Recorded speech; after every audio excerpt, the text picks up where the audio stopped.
CPM Kannur ജില്ലാ സെക്രട്ടറിയായിരിക്കെ പാർട്ടിക്കുള്ളിൽ നിന്നുയർന്ന പരാതിയുടെ അടിസ്ഥാനത്തിൽ 2011 ജൂലൈ 2-നാണ് പി ശശിയെ പാർട്ടിയിൽ നിന്നും പുറത്താക്കിയത്. പാർട്ടിയിലെ വിഭാഗീയതയുടെ ഇരയായിട്ടാണ് പുറത്തുപോകുന്നതെന്ന് കാണിച്ച് അദ്ദേഹം അന്നത്തെ പാർട്ടി സെക്രട്ടറി പിണറായി വിജയന് കത്തെഴുതിയിരുന്നു. പിന്നീട് പാർട്ടി പ്രതിക്കൂട്ടിലായ TP ചന്ദ്രശേഖരൻ വധക്കേസിലടക്കം അഭിഭാഷകൻ എന്ന നിലയിൽ പി ശശി CPM-ന് വേണ്ടി കോടതിയിൽ ഹാജരായി. പുറത്താക്കപ്പെട്ടെങ്കിലും പാർട്ടിയുടെ വിശ്വസ്തനായി കഴിഞ്ഞിരുന്ന പി ശശിയെ മടക്കിക്കൊണ്ടുവരാൻ ഒരു വിഭാഗം നേതാക്കൾ ശ്രമം നടത്തിയിരുന്നു. ഇതിന്റെ ഭാഗമായാണ് പാർട്ടി അനുകൂല സംഘടനയായ ഓൾ ഇന്ത്യ ലോയേഴ്സ് യൂണിയന്റെ കണ്ണൂർ ജില്ലാ കമ്മിറ്റിയിൽ പി ശശിയെ ഉൾപ്പെടുത്താൻ നിർദ്ദേശം വന്നത്.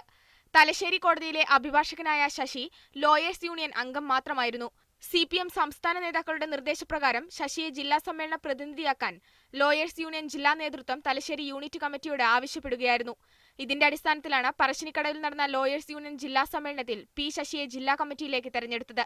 ലോയേഴ്സ് യൂണിയൻ പാർട്ടിയുടെ പോഷക സംഘടനയല്ലാത്തതിനാൽ ഇതിന്റെ പ്രതിനിധിയായി CPM-ന്റെ ഏതെങ്കിലും ഘടകത്തിൽ ശശിയെ ഉൾപ്പെടുത്താനാവില്ല.